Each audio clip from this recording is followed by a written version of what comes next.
Waktu itu hari sudah mulai petang. Orang menyebutnya waktu sorop atau surup. Sendakala berputarnya waktu dari siang ke malam, dari terang ke gelap. Dan pada jam-jam seperti itu sesuatu yang asing sedang merayap keluar. Waktu yang tepat menyembunyikan anak-anak dari sosok tak kasat mata.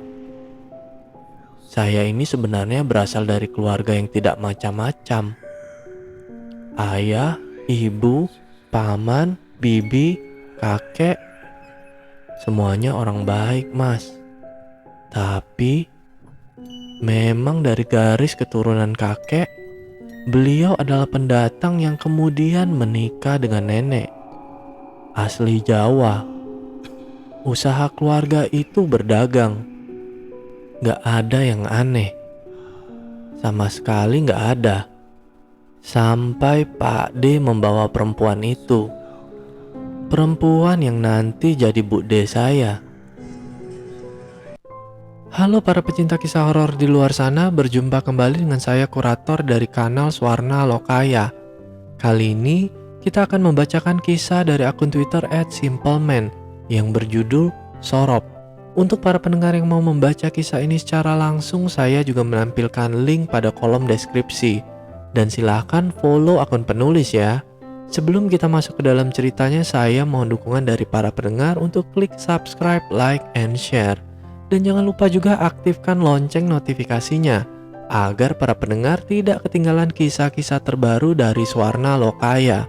Untuk para pendengar yang sudah memberikan dukungan, saya ucapkan banyak terima kasih. Dan semoga Tuhan juga melancarkan setiap usaha dari para pendengar. Mari kita mulai tenggelam dalam kisah ini. Kisah dimulai. Saat itu Hanif masih duduk di bangku SMP kelas 7. Setelah sholat bersama keluarga, mereka menuju ke pawon atau dapur. Di sana ada meja makan tempat anggota keluarga berkumpul. Hanif menjadi yang terakhir datang, namun saat dia akan duduk, Bapak melihat ke arahnya.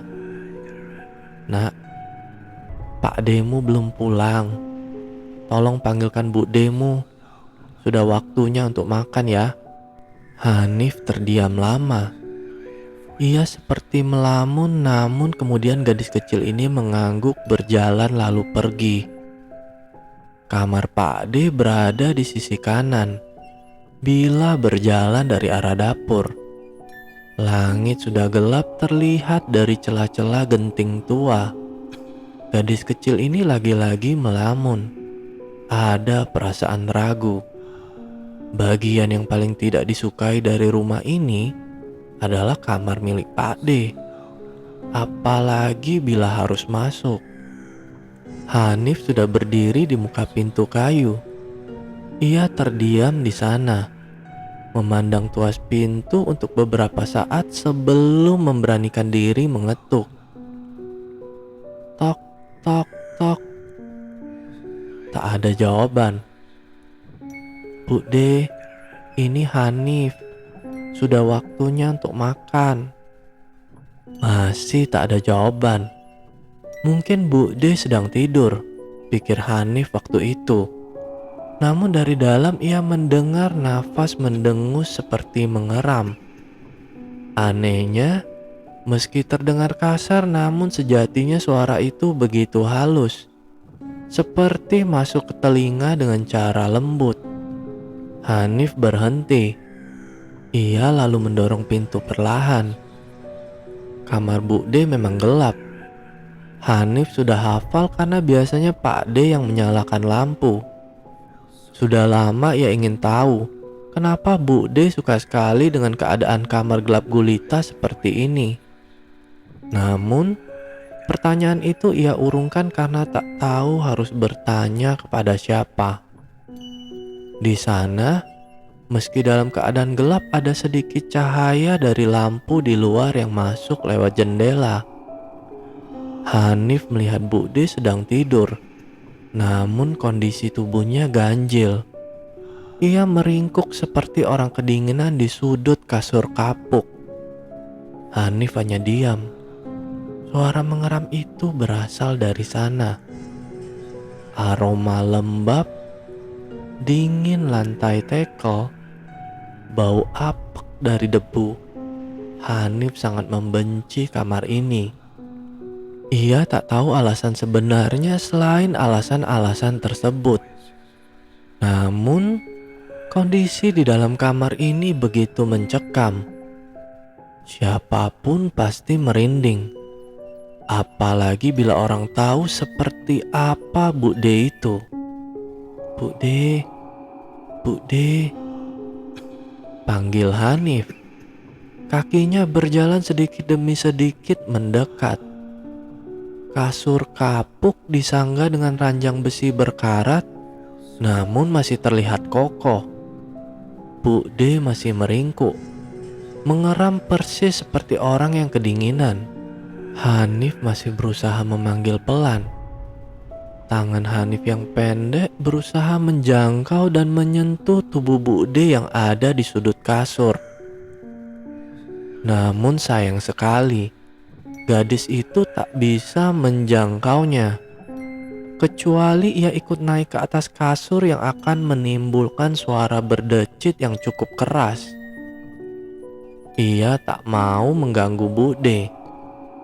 Namun, di lain hal ia harus mencari tahu apa yang terjadi dengan bibinya. Apakah beliau sedang sakit? Ataukah beliau sedang... Hanif naik ke atas kasur. Suara berdecit panjang terdengar. Namun Bu D seperti tak peduli. Ia masih mengeram sendirian di sudut. Tangan kecil Hanif menyentuh punggung Bu D. Ada yang aneh. Saat Hanif menyentuh punggungnya, kulit yang terbungkus kain itu entah kenapa terasa begitu dingin. Hanif terdiam sejenak, sedangkan Bu D ia tiba-tiba tak lagi mengerang. Tubuhnya diam tak bergerak. Hanif semakin merasa aneh. Bu D, Bapak ngengken kulo. Bu D masih diam. Diam seperti patung. Selang beberapa saat dia berniat membalik muka. Tapi terdengar suara seperti orang sedang bergumam kesal dan marah. Hanif tak bisa mendengar dengan jelas. Hanif bergerak mundur. Ia mulai merasa takut. Bu D boleh minta tolong. Hanif masih diam. Suara Bu D terdengar lain. Samar-samar serak. Hanif tak menjawab. Nak, mendekatlah.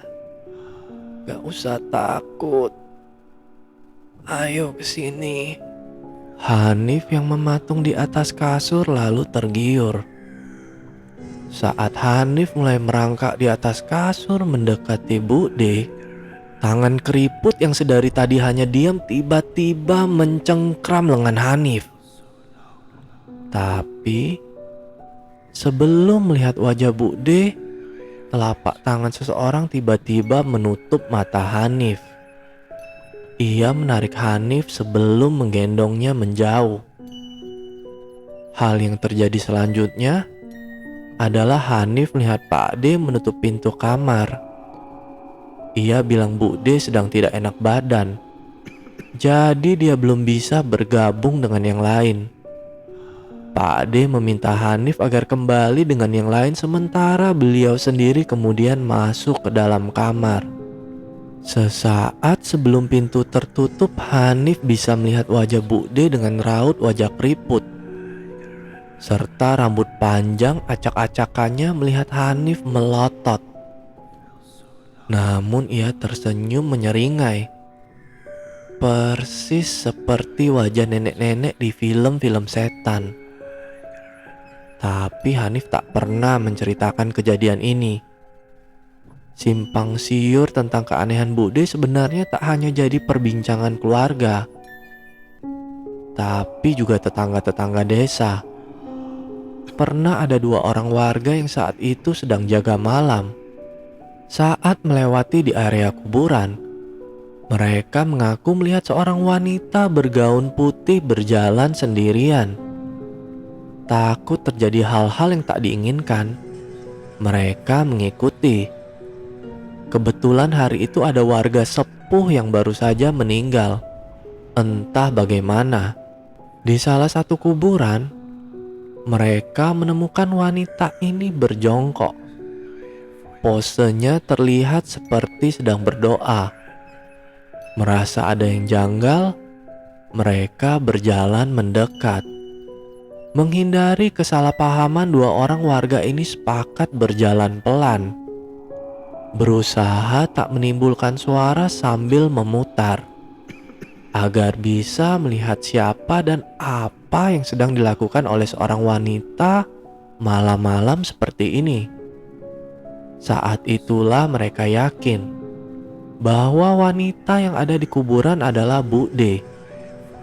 Bu D sedang berjongkok sedangkan kedua tangannya menjumput tanah kuburan lalu memasukkannya ke dalam mulut. Melahapnya seolah-olah itu adalah nasi putih di atas sebuah piring. Sebenarnya, semenjak cerita itu tersebar, banyak orang mengaku tidak percaya. Tapi sayangnya lebih banyak orang yang percaya dengan cerita tersebut. Hanif dan keluarga sendiri tak tahu harus bereaksi seperti apa. Namun Pak D mengatakan bahwa hal itu tidaklah benar. Tidak sampai perlahan-lahan semua mulai menyadari keanehannya. Hanif, istri dan seluruh anggota keluarga sedang duduk di atas meja makan. Lauk dan nasi tersaji di hadapan mereka. Namun hanya Bu D seorang yang melihat kami semua makan dengan ekspresi wajah kosong. Nasi di atas piring tak disentuhnya sama sekali sampai menjadi dingin. Meski begitu, tak ada yang berani menegur, bahkan Pak D sendiri seolah-olah tak melihatnya. Hanif dan Isti beberapa kali mencuri pandang. Wajah wanita itu begitu kacau. Ia tersenyum berkali-kali sendirian. Di lain waktu, Bu D sudah mulai mau melahap nasi. Meski caranya terlihat lebih aneh. Ia mencengkram nasi putih, melahapnya ke mulut bulat-bulat seperti orang yang sudah lama tak pernah makan tanpa menyentuh lauk sedikit pun. Malam itu, Hanif tahu bapak dan ibu sedang berbicara. Mereka duduk di ruang tengah bersama Pak D, membicarakan tentang rumor-rumor miring. Namun Pak D bersikeras bahwa istrinya hanya sedang sakit karena usaha Pak D yang baru saja bangkrut. Ditambah ia juga baru saja kehilangan jabang bayi. Ia meminta waktu, setidaknya untuk sembuh. Namun puncak dari segala masalah ini adalah saat bapak dan ibu menemukan Bu D sedang merobek daging berwarna kemerahan dari perut seekor kucing malang di tengah-tengah lorong. Waktu itu bapak dan ibu sudah tidak bisa menahan ini lagi. Bu D dan Pak D harus pergi. Namun siapa sangka keputusan ini justru menjadi titik awal cerita ini. Karena semenjak pengusiran itu, rentetan kejadian ganjil seperti tak pernah berhenti muncul di dalam rumah kami ini. Disinilah semua dimulai. Nak, kamu gak pulang? Gak kangen sama Bibi? Semua saudara kita sepakat rumah ini adalah hak kalian. Pulang ya nak, biar rumah gak kosong. Kosong bagaimana sih Bi? Pak D dan Bu D bukannya tinggal di situ? Wanita di ujung telepon berhenti sebentar. Hening yang cukup lama sebelum ia berkata, Pak D baru saja gak ada. Gak ada yo opo? Tanya Isti di sampingnya. Hanif yang duduk tak kalah terkejut mendengarnya. Dowo ceritane mulai dilek yo. Isti mematikan telepon melihat kakaknya yang menunggu jawaban. Pak D pecah. Bu Lek kepingin kene mantok mbak. Hanif terdiam sebentar. Bu D pergi. Katanya ada masalah di rumah. Pak D terus memanggil-manggil nama kita sebelum dia gak ada. Beneran tah? Isti mengangguk. Buta dengan apa yang sedang terjadi. Hari itu juga Hanif bersama adiknya Isti menuju ke stasiun. Mereka harus pulang. Namun tak menampik bahwa Hanif merasakan firasat yang buruk. Ia tak bercerita kepada Isti bahwa semalam ia bermimpi. Ia melihat Pak D melambai-lambaikan tangannya. Konon, itu disebut dengan wangkrung. Sebuah mimpi di mana kita dipertemukan oleh orang yang kita rindukan. Konon, bila kita datang ke tempat orang yang melambai-lambaikan tangan, padahal dia sudah meninggal, kita juga akan mati di dalam tidur kita. Orang Jawa zaman dulu sering menemui hal seperti ini. Masalahnya, Hanif baru tahu bila Pak D kabarnya sudah meninggal. Meski dalam harapan Hanif, Bu Lek cuma berbohong agar mereka pulang. Bagaimanapun setelah apa yang terjadi, Hanif masih merasa yakin bahwa Pak D orang yang baik. Ibu dulu sering bercerita, sebelum beliau kehilangan istri pertamanya, ia adalah lelaki yang selalu membantu menggendong Hanif saat masih kecil di bawah pohon jambu, tepat di depan rumah. Namun Hanif juga tidak akan bisa lupa kejadian sorop saat hal itu terjadi dan menimpa ibunya. Waktu itu sebelum maghrib, ibu ada di dapur. Ia sedang menanak nasi di depan tungku saat seorang nenek tua melintas di belakangnya. Ibu tak bisa melihatnya namun bisa merasakan kehadirannya. Sosoknya bersanggul dengan badan bungkuk, mengenakan jarik. Ia senang berada di sekitar dapur. Ibu sudah terbiasa dengan kehadirannya, namun sorop itu berbeda. Ia merasa nenek tua itu memandanginya dari sudut dapur di samping tumpukan kayu bakar. Aneh, tak biasanya ia seperti itu. Tak hanya itu, nasi yang seharusnya sudah matang tak kunjung tanak.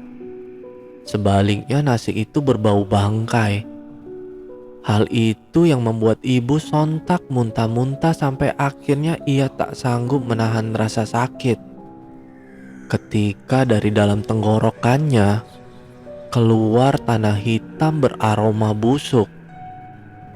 Setelah kejadian itu, hal buruk seperti silih berganti datang masuk ke dalam kediaman ini.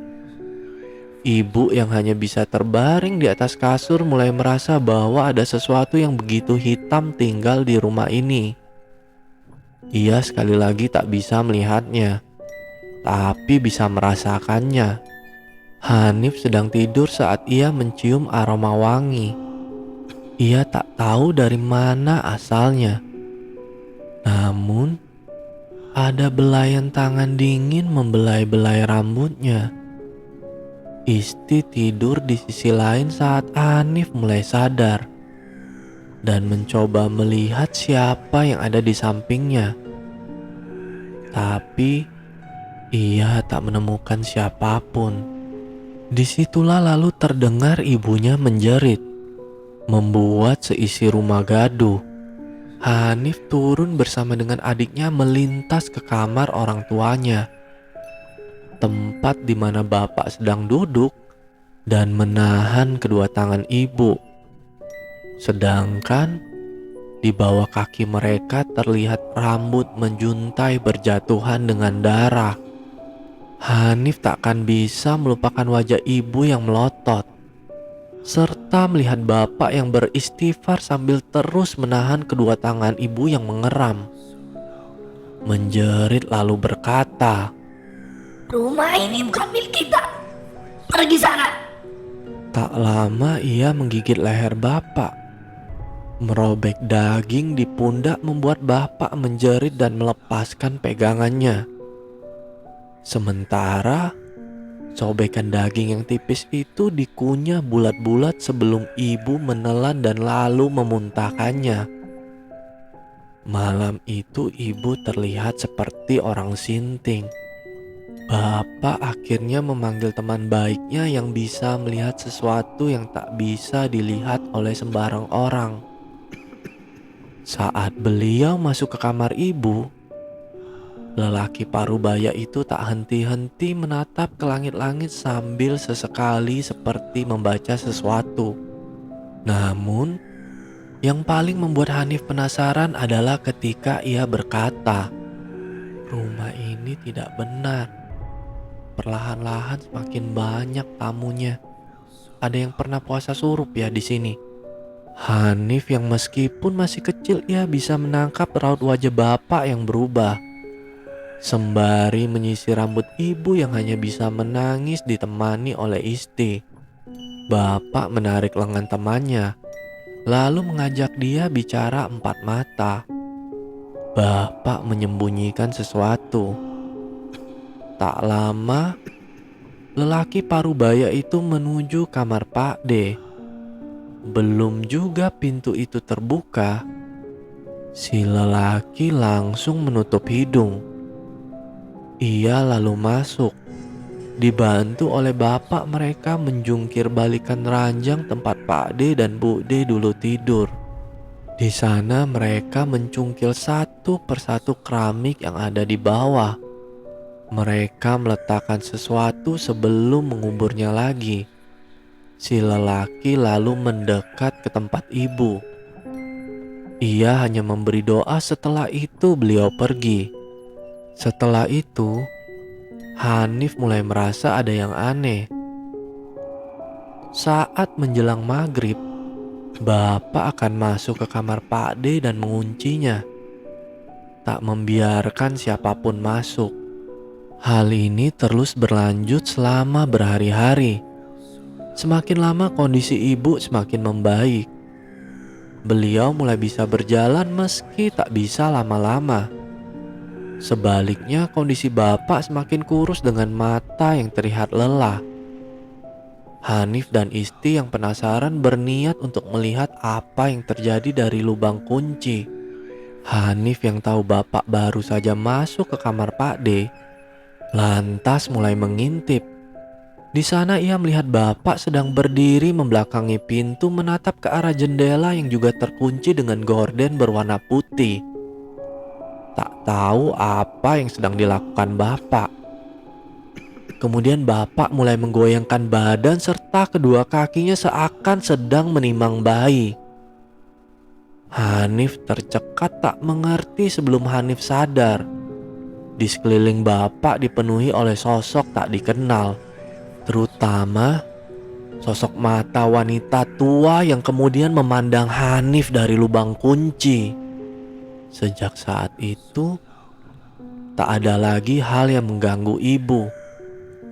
Namun ini hanya bertahan sementara karena selang beberapa waktu kemudian Pak D datang lagi ke rumah ini. Tentu saja bersama dengan istrinya. Saat itu, Hanif masih terlalu kecil untuk tahu urusan orang dewasa. Bapak memerintahkan Hanif agar mengajak Isti masuk bersamanya. Meski di dalam hati anak kecil itu rasa penasaran atas apa yang sebenarnya sedang terjadi di dalam rumah ini menyeruak naik. Namun Hanif tidak dapat melakukan apa-apa selain menurut kepada bapak. Apalagi saat itu Hanif melihat kilatan mata bapak. Ia seperti marah. Rasanya bagi Hanif sendiri ini adalah kali pertama ia melihat bapak bersikap seperti itu. Apalagi di depan saudara kandungnya sendiri. Namun bukan Hanif bila tidak bersikap sedikit nakal. Dari balik sebuah tirai yang tidak jauh dari sudut kiri lorong, Hanif berusaha menguping. Isti adiknya mencoba mengingatkan bahwa apa yang mereka lakukan terlalu berbahaya. Namun Hanif, ia abai dengan peringatan adiknya. Berkali-kali Isti memperingatkan bahwa ia merasakan firasat tidak enak.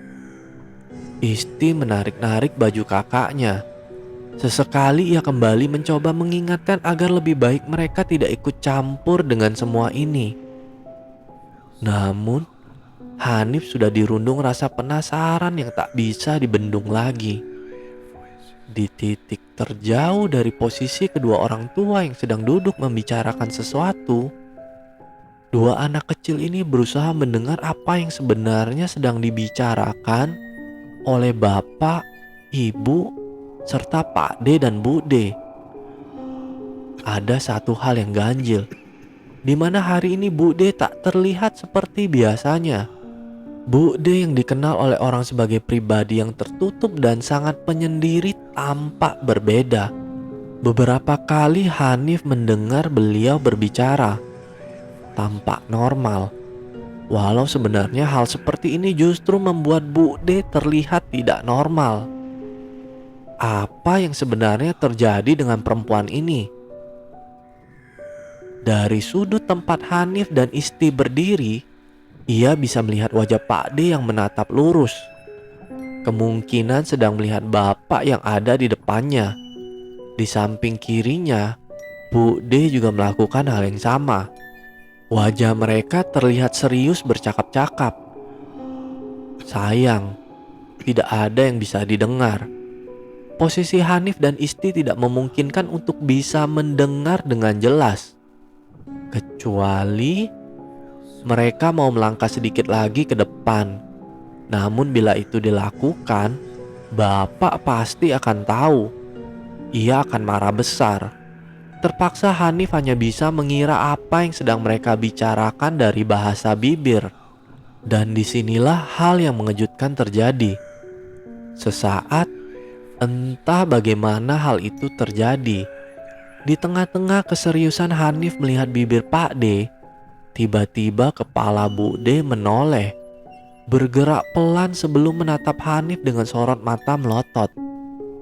Ada senyuman aneh yang membuat gadis kecil ini merinding dibuatnya.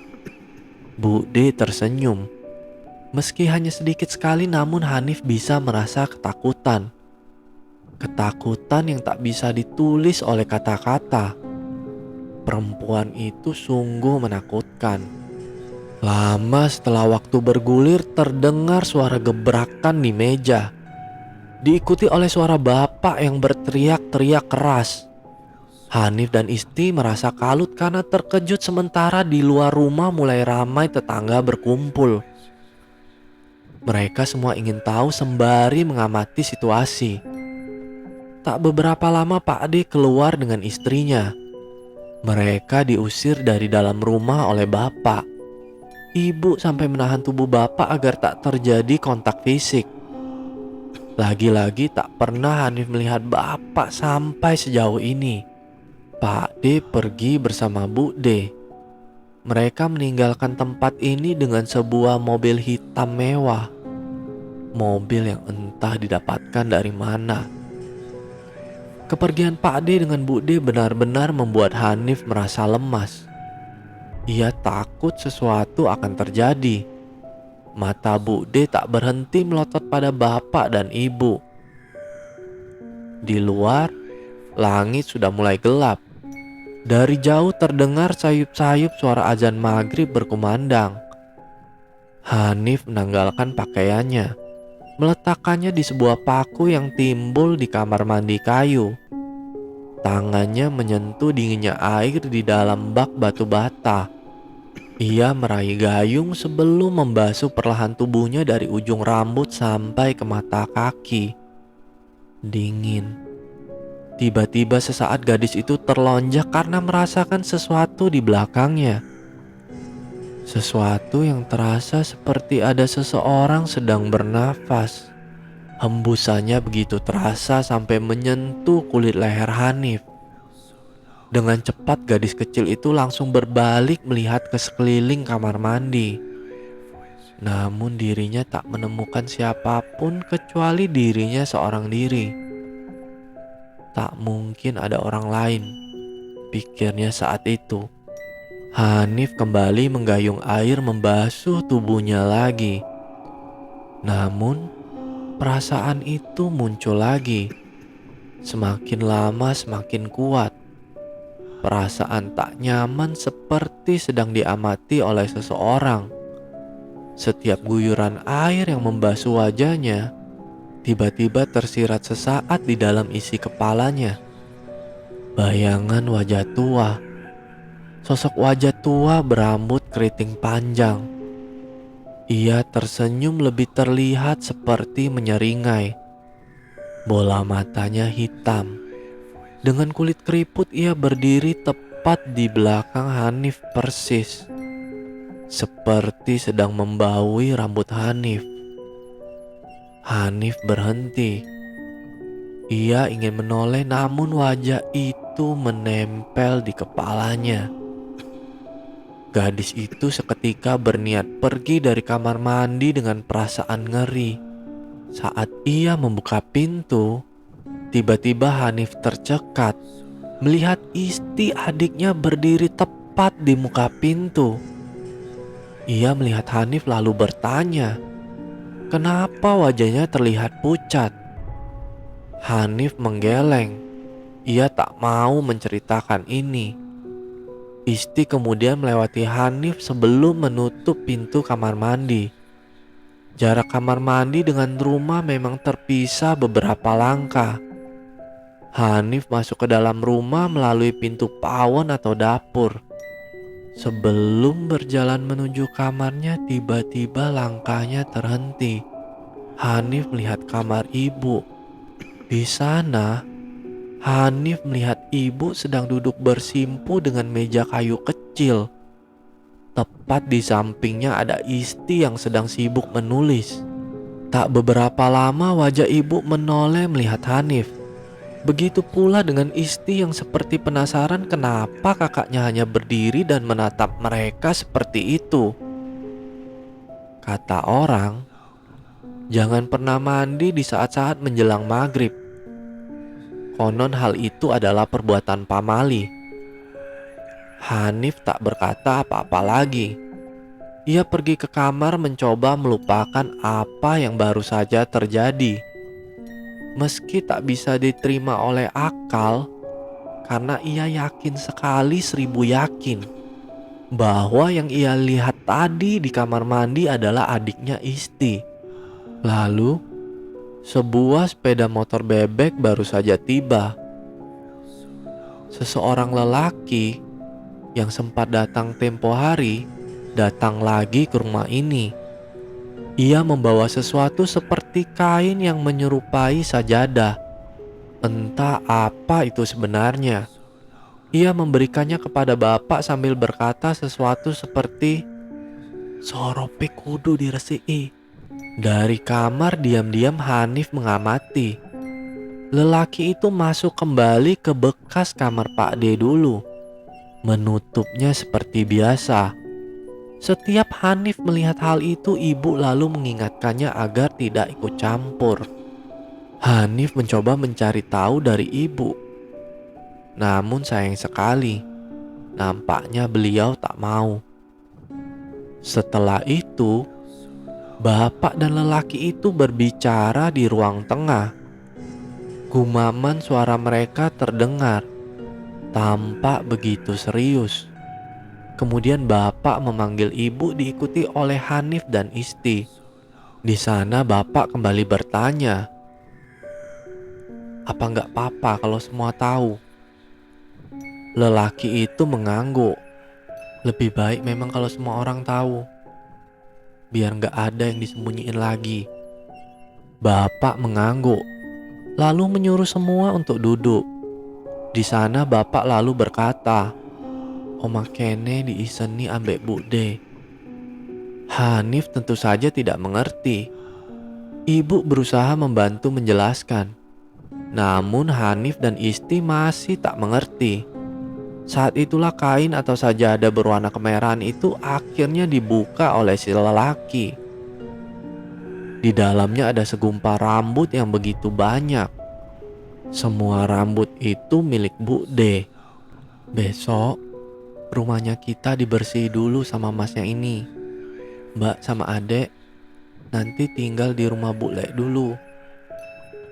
Hanya 1 hari aja.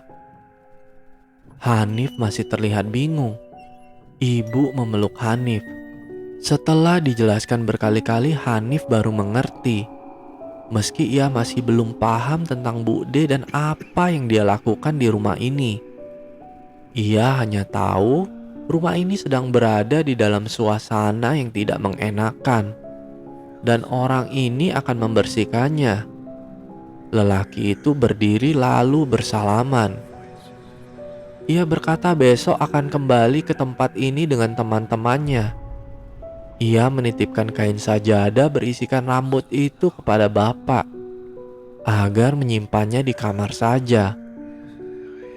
Dan dia berpesan jangan sampai hilang, karena bagian itu adalah bagian terpenting untuk membersihkan. Bapak mengangguk. Lelaki itu lalu pergi. Ia mengenakan helm lalu menyalakan motor dan perlahan cahaya lampu itu mulai hilang. Bapak mengajak Hanif dan yang lain masuk kemudian mengunci pintu. Malam ini angin berhembus lebih dingin dari biasanya. Entah kenapa Hanif merasa tak nyaman dengan suasana seperti ini. "Mbak, jangan lupa jendelanya dikunci," kata Isti dari atas kasur kapuk. Hanif segera menutup jendela lalu berjalan menuju kasur kapuk yang sama. Mereka berniat tidur. Namun baru saja Hanif memejamkan mata, ia mendengar suara krik. Rupanya itu suara jendela. Hanif menoleh. Melihat daun jendela yang tadi yakin sudah ia kunci tampak terbuka dengan kelambu transparan melambai-lambai tertiup angin dari luar. Hanif berdiri. Ia melihat adiknya Isti sepertinya sudah terlelap di dalam tidurnya. Mungkin kuncinya sudah aus, pikir Hanif saat itu. Saat-saat Hanif berjalan di atas dinginnya ubin, lagi-lagi terdengar suara berdecit panjang. Kali ini dari pintu almari. Hanif terdiam sesaat. Matanya tertuju pada gelapnya isi dalam almari sebelum ia merasa bayangan hitam melintasi jendela. Hanif langsung menoleh namun tak melihat apapun. Hanif buru-buru menarik daun jendela dan mengunci engselnya dengan benar. Lalu bersiap kembali ke atas kasur kapuk bersama dengan adiknya Isti. Namun, tiba-tiba terdengar suara familiar yang ia yakin pernah dengar. Seperti, "Nah, tolong! Nah, tolong!" Hanif menoleh ke jendela. Di sana ada sepasang tangan menempel di kaca.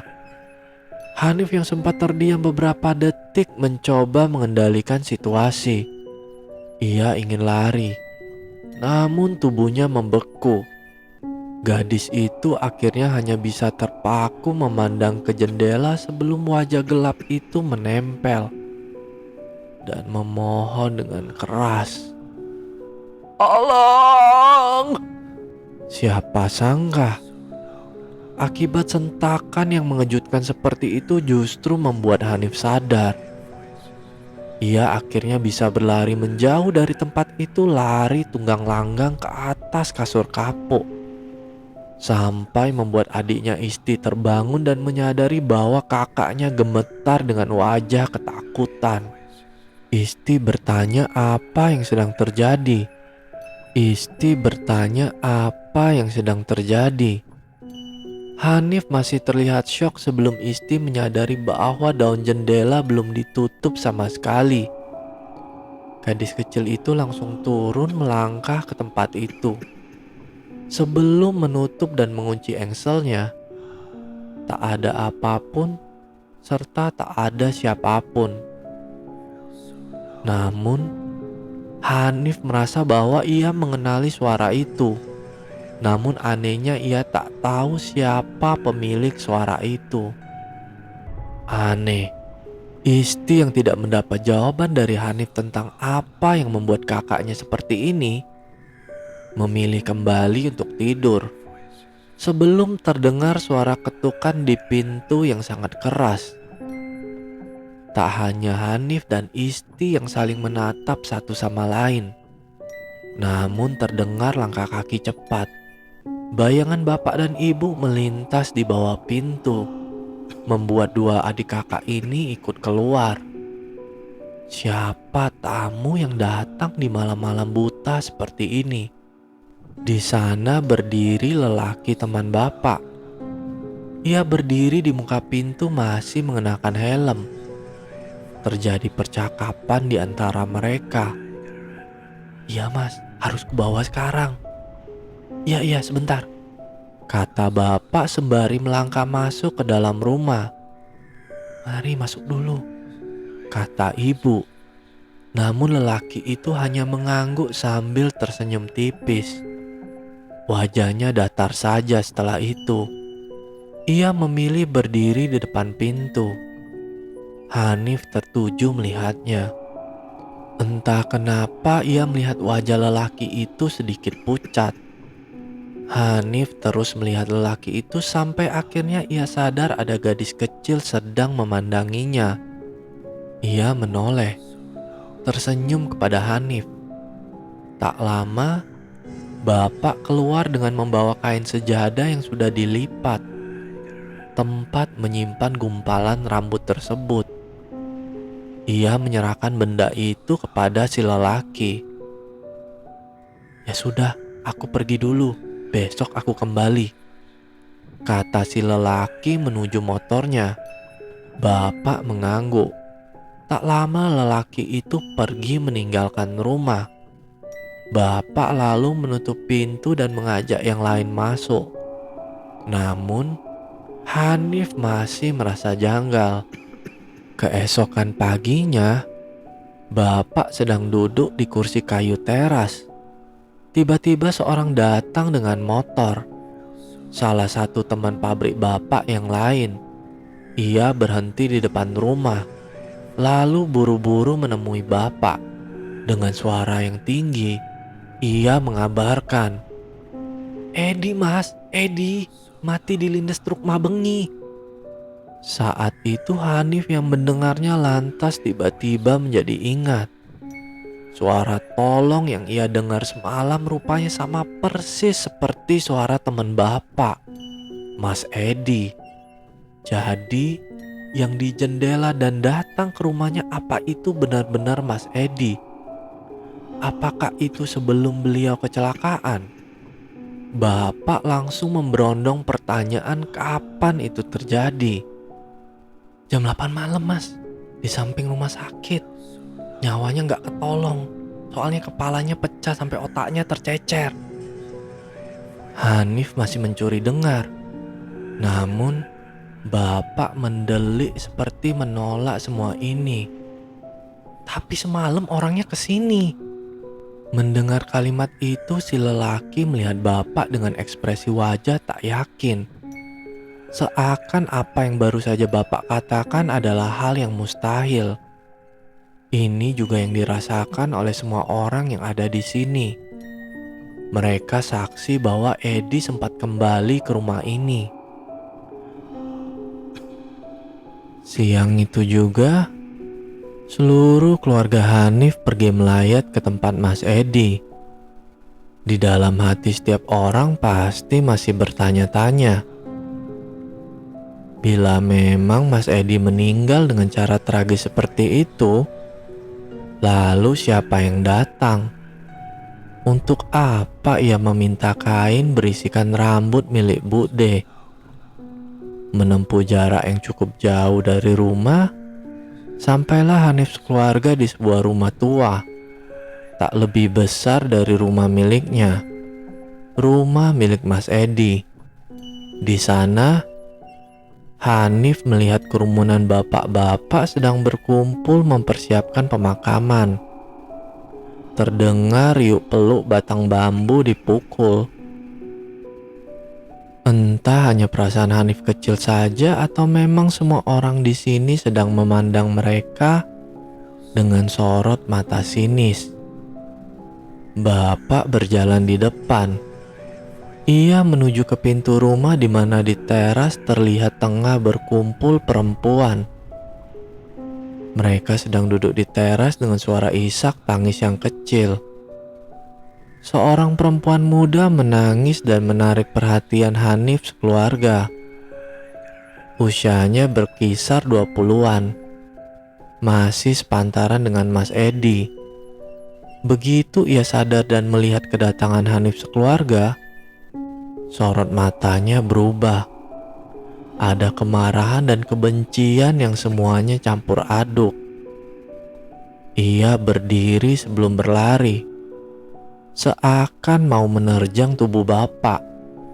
Bila saja tidak direngkuh oleh tangan kurus seorang wanita tua berambut panjang. Wanita tua itu memekik meminta perempuan itu berhenti. Suaranya berat. Dengan wajah keriput serta rambut putih beruban, ia memandang bapak. Wanita tua itu adalah ibunda dari Mas Edi. Sedangkan perempuan muda itu adalah calon istri Mas Edi. Bila saja anak itu tak menemui ajalnya lebih dulu. Ibu Mas Edi mengajak Hanif keluarga untuk bicara di dapur. Katanya ada yang mau dibicarakan. Wajahnya terlihat serius. Hanif dan Isti duduk di pangkuan ibu. Tak jauh dari tempatnya, bapak duduk sedang menatap ibunda Mas Edi yang seperti sedang melamun, menerawang jauh. Lama mereka hanya saling diam. Tiba-tiba, ibunda dari Mas Edi mentakannya. Sudah lama tidak ada manusia yang sanggup puasa sorop. Ibunda Mas Edi lalu bertanya. Suaranya terdengar putus asa. Sekarang, ceritakan apa ada yang belum ku ketahui. Karena Edi itu bisa menjaga amanah. Hanif bisa melihat perubahan di wajah bapak. Ia melihat ke arah ibu yang mungkin sebenarnya melihat ke arah Hanif dan Isti. Lalu, setelah mengangguk sendiri, bapak membisikkan sesuatu kepada ibunda Mas Edi. Persis seperti apa yang bapak lakukan kepada Mas Edi. Apa yang sebenarnya disembunyikan oleh bapak? Hanif tak pernah tahu. Seakan-akan hal ini tak boleh diketahui oleh sembarang orang. Lantas, apakah anaknya sendiri belum cukup pantas untuk tahu? Entahlah. Waktu itu bapak pasti punya alasan sendiri kenapa ia memilih menyembunyikan. Setelah berbicara satu sama lain, kali ini suara ibunda Mas Edi terdengar lebih pelan. Beliau lalu mengajak bapak masuk ke rumah. Ibu memegang tangan Hanif dan Isti kuat-kuat. Terutama ketika di ruang tengah yang tak terlalu besar itu terbujur seseorang yang ditutup oleh kain jari. Hanya bapak yang ada di ruang tengah bersama dengan ibunda Mas Hanif. Dari pintu dapur itu, Hanif memandang saat kain jarik itu dibuka oleh bapak. Wajahnya seketika pucat, dan beberapa kali ia membuang muka. Sepertinya wajah Mas Edi tak bisa dijelaskan lagi dengan kata-kata. Matahari sudah lewat di ambang batas tengah. Rombongan yang mengantarkan Mas Edi ke tempat peristirahatan terakhirnya baru saja selesai menunaikan tugasnya. Sebelum bapak pergi, ibunda Mas Edi mengatakannya, Biar ku beritahu dulu mereka. Edi pasti punya alasan mau menolong. Nanti ku beri kabar ya. Bapak beserta sekeluarga lalu pergi. Ada getir yang harus mereka bawa, terutama saat melihat pintu rumah tempat Mas Edi menggedor-gedor malam itu. Azan maghrib terdengar berkumandang saat bapak mengunci pintu kamar Pak D dengan gembok berukuran kepalan tangan beserta rantai usang berkarat. Aneh, pikir Hanif saat melihatnya. Apa yang sebenarnya bapak sedang lakukan dengan kamar itu? Tak lama bapak pergi berpamitan kepada ibu. Ia akan menghadiri 7 hari kematian Mas Edi yang dimulai malam ini selepas maghrib. Ibu mengangguk. Suara motor bapak terlihat menyusuri jalan setapak setelah keluar dari pagar, sebelum menghilang dari pemandangan. Di saat ibu sedang duduk dan melihat Hanif serta Isti mulai menata rapi buku-buku sekolahnya di meja kecil kamar, tiba-tiba ibu teringat bahwa malam ini ia harus menghadiri rumah Bu Mina tetangganya. Ia menatap Hanif, lalu memintanya untuk menjaga rumah sementara ibu pergi bersama dengan Isti. Hanif mengangguk, lalu melihat ibu berjalan keluar kamar sebelum menutup pintu. Suara langkahnya terdengar mengambang sebelum perlahan mulai lenyap. Hanif kembali menatap buku di hadapannya seorang diri. Di dalam kamar ibu, tak terdengar suara apapun kecuali goresan pensil di atas kertas. Sampai suara kecepak saat seseorang melangkah di atas lantai ubin mulai terdengar. Cara berjalannya persis seperti saat ibu berjalan. Semakin lama semakin terdengar jelas. Hanif berhenti sebentar. Matanya menatap ke arah pintu kamar yang tertutup, menunggu langkah kaki itu yang mungkin sebentar lagi tiba di depan pintu. Ibu pasti sudah kembali. Namun, anehnya, saat langkah kaki itu seharusnya sudah tiba di sana, namun tak ada seorang pun yang membukanya. Di dalam adat Jawa, ada sebuah larangan mendasar kenapa rumah tak boleh memiliki lorong lurus dari arah ruang tengah ke arah dapur. Karena tidak ada yang tahu apa saja yang bisa serta-merta melewatinya. Hanif merasa siapapun yang baru saja terdengar berjalan di lorong rumah ini saat ini sedang berhenti tepat di depan pintu. Hening. Hanif merasa kamar ini terasa begitu hening, seperti ada sesuatu yang membuatnya tidak nyaman sendiri. Tapi Hanif merasa ada banyak sekali sesuatu sedang mengerubungi dirinya. Hanya saja gadis kecil itu tidak tahu apa-apa, karena ia hanya terpaku pada satu pintu. Pelan-pelan gadis kecil ini mulai berjalan mendekatinya. Langkah kakinya ragu-ragu, namun tertutupi oleh rasa penasaran bahwa apa yang baru saja ia dengar adalah suara langkah kaki milik ibunya. Sesaat, ia bisa merasakan bagian di tengkuknya meremang. Telapak tangan terasa dingin. Tangannya terulur menyentuh handle pintu, lalu menariknya perlahan-lahan. Tapi rupanya tak ada seorang pun yang berdiri di sana. Hanif berhenti sebentar, menunggu detak jantungnya yang berdebar kencang kembali normal. Sebelum suara dari panci jatuh terdengar dari arah dapur. Seketika Hanif langsung menoleh tepat ke lorong arah dapur. Sebelum Hanif tercekat karena tepat di depan wajahnya, di samping sisi pintu yang tak bisa dilihat, seorang nenek mengenakan kebaya dengan sewek. Ia membungkuk atau lebih tepatnya memang bungkuk, sedang melihat Hanif. Beliau tersenyum. Senyum yang sama seperti wanita tua kebanyakan tunjukkan.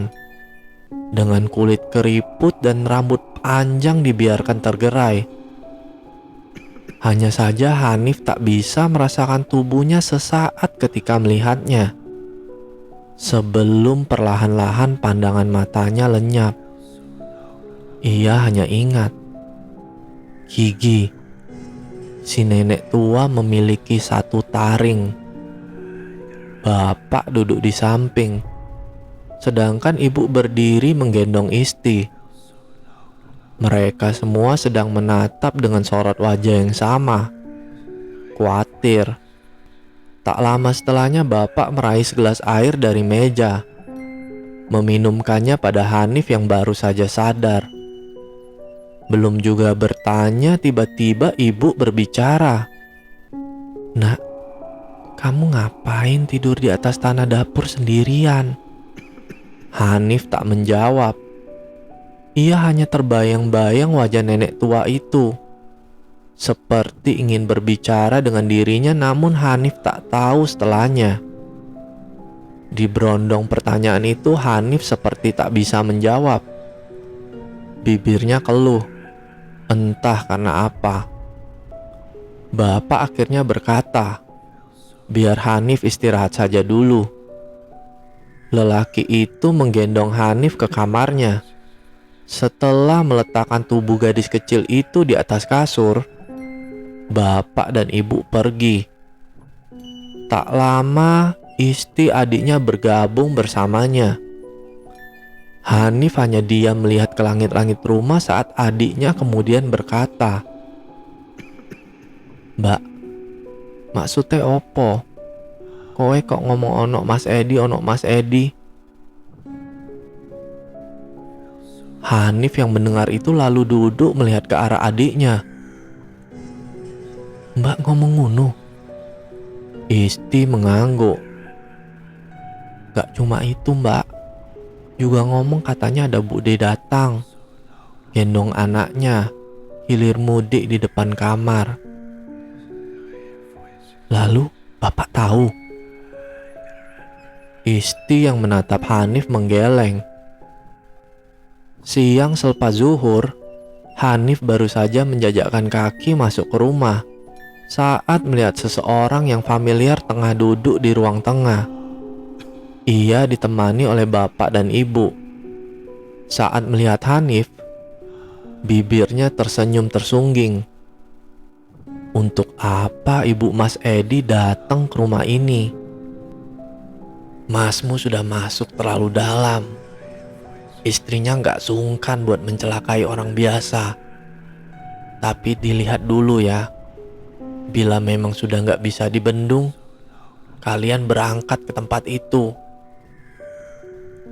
Hanif hanya mendengar sesaat ketika ia berjalan melewati mereka. Ia mengisyaratkan bahwa ibunda Mas Edi sedang melakukan sesuatu di rumah ini. Ada yang salah di sini. Hanif bisa mencium aroma bebauan yang sama sekali tidak menyenangkan. Tercium langu dan membuat Hanif terbatuk-batuk. Belum ia bertanya aroma apa yang ia cium, Hanif melihat sesuatu di meja kamar. Setempeh besar dengan bebubungan dipayung dalam mangkuk daun pisang. Di sekitarnya ada bakun tanah liat mengepulkan asap. Rupanya aroma itu berasal dari sana. Tak salah lagi, ini adalah kemenyan. Untuk apa seseorang meletakkan ini di tempat ini? Tak hanya itu, Hanif tertuju pada sesuatu di dalam lingkup tempeh, tempat sebutir telur.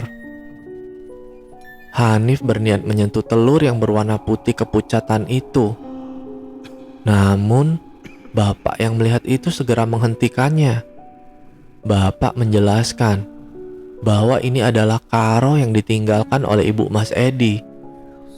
Saat Hanif meminta penjelasan lebih, untuk apa benda seperti ini ada di sini, Bapak hanya mengatakan bahwa hal ini untuk menghindari bala.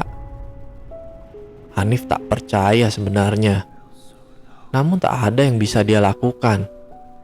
Menjelang sore, Hanif sekarang tahu tak hanya kamarnya saja, namun di beberapa titik ternyata banyak sekali benda yang sama ditemukan. Salah satunya di kamar mandi. Waktu malam akhirnya tiba.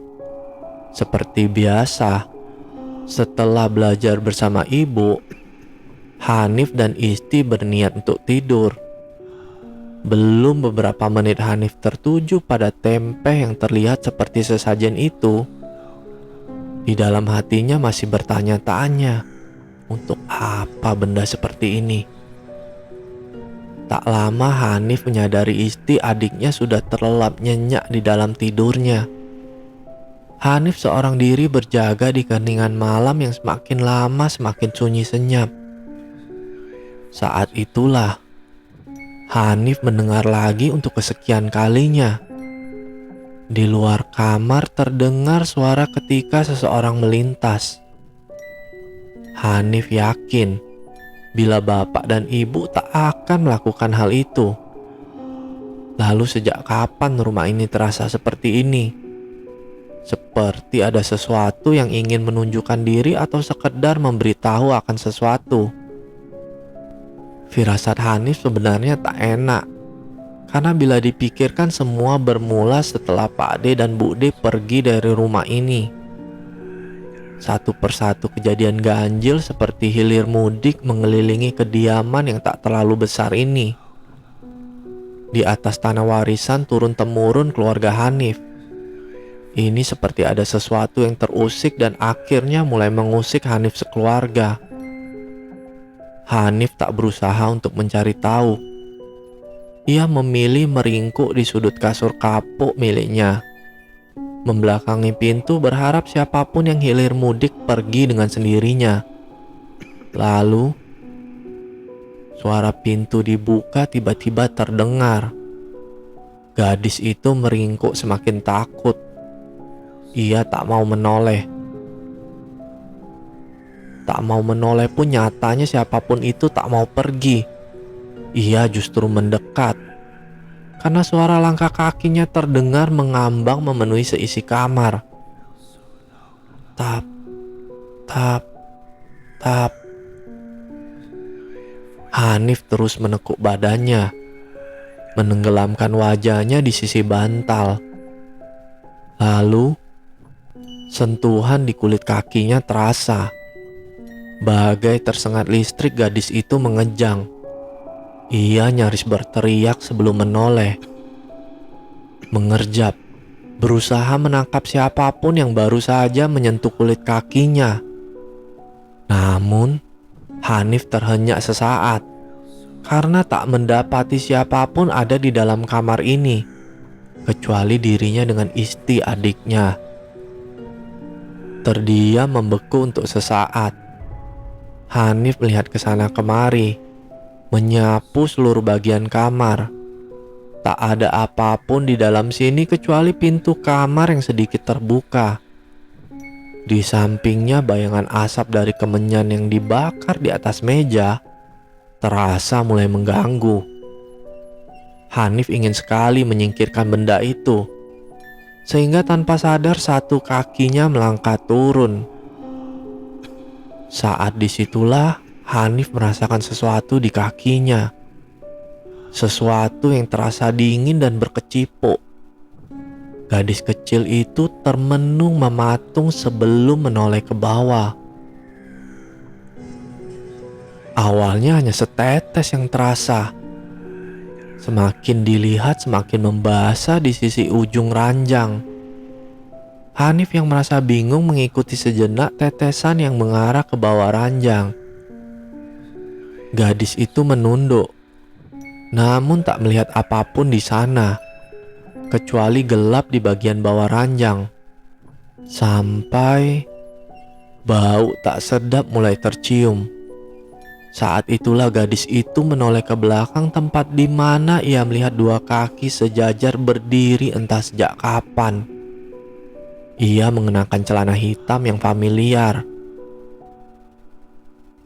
Hanif tak bicara, hanya dia mengikuti rasa penasarannya.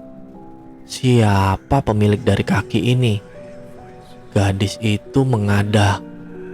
Tempat ia melihat seseorang mengenakan jaket kulit biru tua, bersimbah darah dengan wajah hancur lebur. Hanya darah yang keluar dari sisi bagian yang membuat gadis itu syok luar biasa. Mas Edi datang lagi ke rumah ini. Hanif tidak ingat apa yang terjadi setelahnya. Ia hanya tahu bahwa ia ada di atas kasur kepuk miliknya, memegang bagian badannya dengan kedua tangan, menggigil ditemani ibu yang tak berhenti memeriksa keningnya. Saat itulah ibu Mas Edi datang masuk mendekat ke arah Hanif. Wanita tua itu melakukan hal yang sama, menyentuh kening Hanif lalu berjalan pergi sebelum kembali dengan segelas air, meminta Hanif untuk meminumnya. Setelahnya baru ia menuju ke tempat tempe itu berada, mengambil sebutir telur lalu membawanya mendekat ke tempat ibu berada. Di atas sebuah piring kosong, ibunda Mas Edi memecahkan telur tersebut. Dan di sana, ibu dan Hanif bisa melihat segumpal darah kental berwarna merah kehitaman keluar. Aromanya busuk, seperti anak ayam yang gagal hidup. Ibu memalingkan wajah, tak mau melihat hal ini. Hanya di kamar kosong itu dan kamar ini bangkai anak ayam ini keluar dari telur. Sekarang suamimu dan kamu sendiri percaya kalau rumahmu ini sudah dalam kondisi celaka. Ibunda Mas Edi mengatakan itu sembari melihat Hanif melotot. Ibu melangkah keluar setelah mengatakan akan membujuk bapak. Saat ibu sudah pergi, Hanif melihat dengan mata kepala sendiri. Ibunda Mas Edi menelan segumpal darah kental itu ke dalam mulut. Ada apa dengan budemu, nak? Kenapa kok kamu terus yang dikasih unjuk? Hanif tak menjawab. Ia bingung dengan apa yang terjadi. Keesokan paginya, bapak dan ibu bersiap pergi setelah meminjam mobil dari teman bapak untuk pergi ke suatu tempat di mana ibunda Mas Edi ikut. Sementara Hanif dan Isti melihat kepergian mobil dari balik jendela. Bule yang dimintai tolong untuk menjaga Hanif tiba di rumah. Namun, belum ada sehari kabar itu datang. Kabar bahwa mobil yang dikendari bapak dan ibu tergilas dalam sebuah kecelakaan. Mobil dengan mobil. Hanya bapak yang selamat. Namun, hanya untuk beberapa jam saja sebelum menyusul yang lain. Halo para pendengar, sudah merinding dengan kisah sorop ini? Karena kisah ini lumayan panjang, maka nantikan kisah sorop bagian berikutnya. Baiklah, jika para pendengar suka dengan kisah ini, boleh tinggalkan komentar di kolom komentar ya. Dan bagi para pendengar yang mau kisahnya dibawakan, silahkan kirimkan ceritanya ke email suwarna.lokaya@gmail.com. Baiklah, cukup sekian kisah horor kali ini. Semoga para pendengar beserta keluarga sehat selalu dan sampai bertemu lagi dengan kisah horor berikutnya. Tentu saja di kanal Suwarna Lokaya.